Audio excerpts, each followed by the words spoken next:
इस देश में सबसे पहले हाई कोर्ट, सुप्रीम कोर्ट, इनमें देश के सभी वर्गों का प्रतिनिधित्व नहीं है। जो देश का बेड़ा गर्क जहाँ से हो रहा है, आपकी पार्लियामेंट से भी मजबूत कोई है तो देश के हाई कोर्ट और सुप्रीम कोर्ट हैं। उनके करे हुए पास कानून आपके पक्ष में भी अगर हों, अगर वहाँ कोई ऐसा वर्ग काम कर रहा है, ऐसे लोग काम कर रहे हैं, ऐसी मानसिकता काम करिए जो उसको धराशायी कर सकते, तो देश की हाई कोर्ट और सुप्रीम कोर्ट है।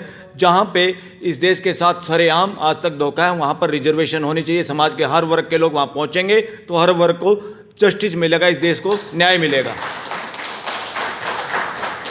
दूसरा साथियों, अभी तक कब्जे की मानसिकता देश में है, इसको बिल्कुल हटाना पड़ेगा। देश में सामूहिकता की, इंक्लूसिव, सबका उसमें भागीदारी हो। इस देश का संविधान सबकी भागीदारी चाहता है। जहाँ जहाँ नज़र दौड़ाओ, जहाँ भागीदारी नहीं है, जहाँ समाज के सभी वर्ग नहीं पहुँचे, समझो बदमाशों का कब्जा है और वो कब्जा हटाना है। उस बात पे ध्यान देने की जरूरत है। और ये कब्जा न केवल सुप्रीम कोर्ट में जजों के रूप में है, ये कब्जा सुप्रीम कोर्ट में जो चैम्बर मिलते हैं उन पर भी है, ये सुप्रीम कोर्ट में जो सीनियर डेजिग्नेट होते हैं उनके रूप में भी है। समाज के सब लोगों को जो जगह वहाँ सुप्रीम कोर्ट, हाई कोर्ट में, कोर्टों में है, वो जगह देश के पैसे से है, वो देश के नागरिकों की है। वहाँ पे समाज के सब लोगों को उसमें भागीदारी मिलनी चाहिए, अदरवाइज कॉमन स्पेस मिलने चाहिए। बहुत सारी चीज़ें हैं जहाँ बहुत भारी गड़बड़ हो रही, देश के लोगों को ध्यान भी नहीं है। दूसरा, कंपनियों में लोन लेके, बड़े बड़े लाखों हजारों करोड़ के लोन लेके लोग डिफ़ॉल्ट हो जाते हैं।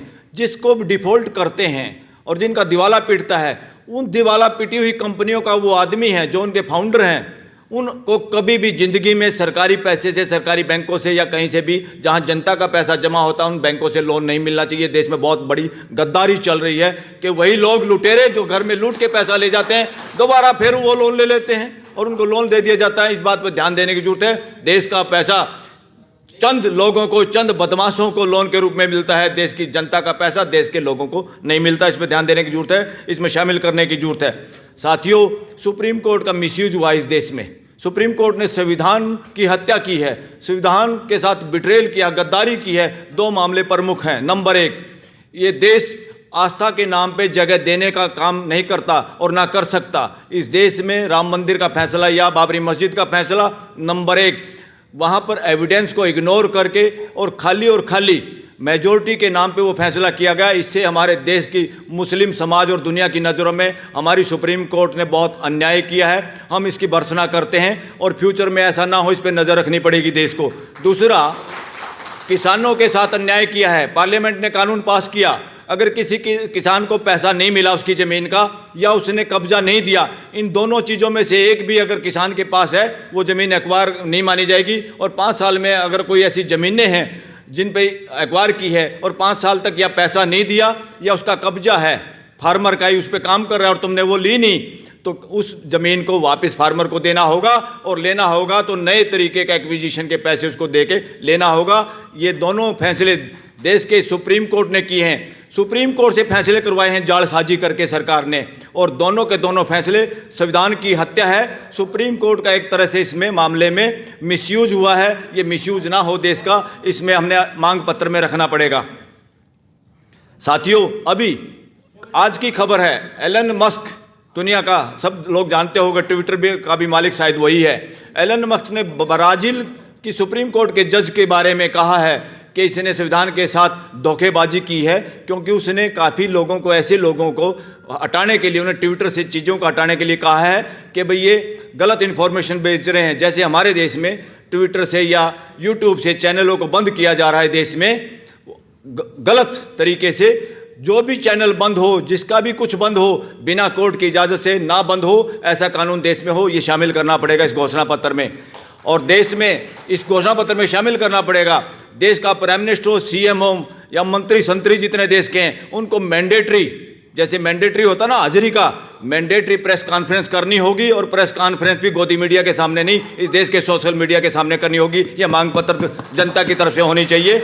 ये बदमाश लोग जो सामना नहीं कर सकते समाज का, जो लोगों का सामना नहीं कर सकते, लोग उसको क्या कहते हैं? चोर, उचक्का, बेईमान, ठग एक नंबर का। इस देश का प्राइम मिनिस्टर उसी तरह का आदमी है, क्योंकि वो सामना नहीं कर पा रहा मीडिया का।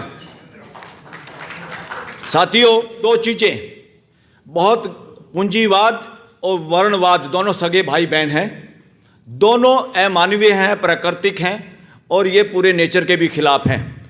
उत्पादन का कुछ भी, आज देश में जो कैपिटलिज्म जिसके पास पैसा है वही करेगा, उसी को ज़्यादा प्रॉफिट जाएगा, ये अमानवीय क्यों है? क्योंकि कोई चीज़ों का उत्पादन आदमी के श्रम से होता है, उसकी मेहनत से होता है, पैसे से नहीं होता। आप पैसा दे के ताज़ी हवा लो ना, दिल्ली में है किसी में औकात?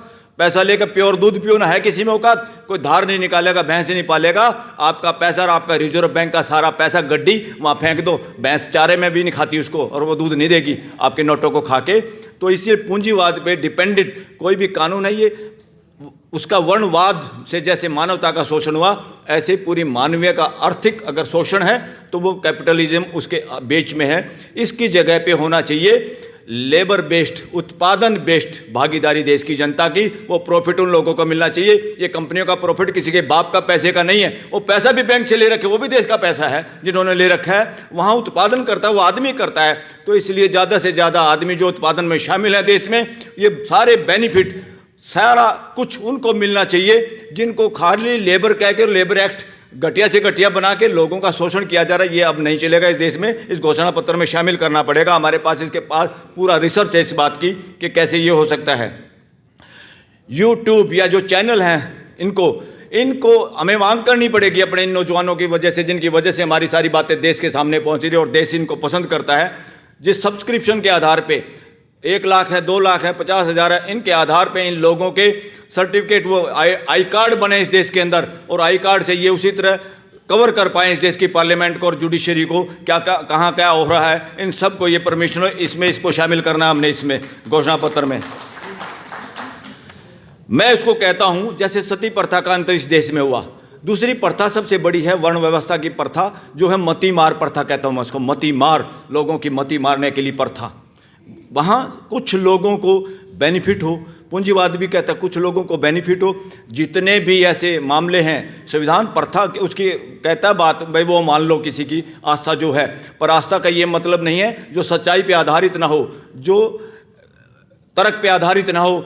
ऐसी प्रथाओं का अंत होना चाहिए। ऐसी सारी मती मार प्रथाएं बंद होनी चाहिए। जस्टिस ओका ने कहा अभी एक कोर्ट के उद्घाटन पे कि ये ढोंग ड्रामा नहीं चलेगा। ये पूजा और ये इस तरह के ड्रामे सुप्रीम कोर्ट और हाई कोर्ट और मेरे कोर्टों में नहीं चलेंगे। यहाँ पे पूजा हो तो संविधान की हो, और प्रवचन वो मंत्र पढ़ना हो तो प्रियम्बल को पढ़ो, देश के प्रियम्बल को। ये चलेगा।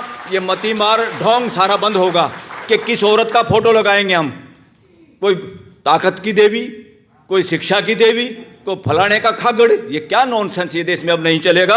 ये जिसको चलानी अपने घर में चलाओ, सार्वजनिक जगह पे ये नहीं चलेगा जहाँ पूरे देश का पैसा लगा हुआ है। और इलेक्शन में भी फ्यूचर में घोषणा पत्र में शामिल करना पड़ेगा कि कोई भी फ्यूचर में इलेक्शन हो देश में, राष्ट्रपति शासन लागू होना जरूरी है इस देश में, कोई कारोबार सरकार नहीं। और वो इलेक्शन भी सुप्रीम कोर्ट की देखरेख, सुप्रीम कोर्ट की कमेटी की देखरेख में हो, क्योंकि यहाँ पे ये लोग इतनी बदमाशी और गद्दारी कर सकते हैं, इस देश को पंगु बना सकते हैं, जैसे रूस में पुतिन ने देश को पंगु बनाया हुआ है। 2 चीज़ कह के मैं अपनी जगह लूँगा। इंटेलिजेंस एजेंसी की जवाबदेही पार्लियामेंट के प्रति हो, इस देश में आज तक नहीं है।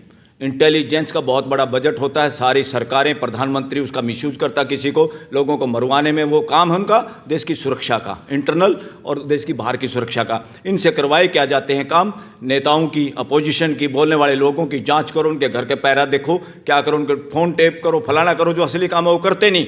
इन सब की जवाबदेही इस देश के पार्लियामेंट के प्रति हो, आज तक इस देश में नहीं है। सुप्रीम कोर्ट के सामने हमारे साथियों ने एक केस फाइल किया था, सुप्रीम कोर्ट के जजों ने इसको डिसमिस कर दिया, क्योंकि उसी मानसिकता के लोग बैठे हैं जजों के रूप में। तो इसको हम घोषणा पत्र में शामिल करेंगे, मैं रिक्वेस्ट करूंगा कमेटी से। और दूसरा, हमारे यहाँ फंडामेंटल राइट है इंडिविजुअल के, परिवार का कोई जिक्र नहीं है।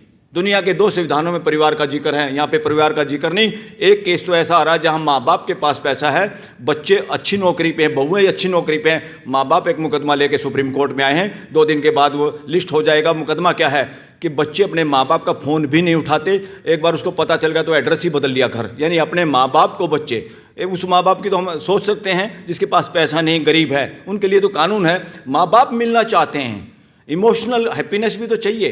तो देश के संविधान में परिवार के फंडामेंटल राइट्स सुनिश्चित हो कि परिवार नाम की चीज़ क्या है, परिवार ही दुनिया में वसुधैव कुटुंबकम का आधार है। Thank you very much.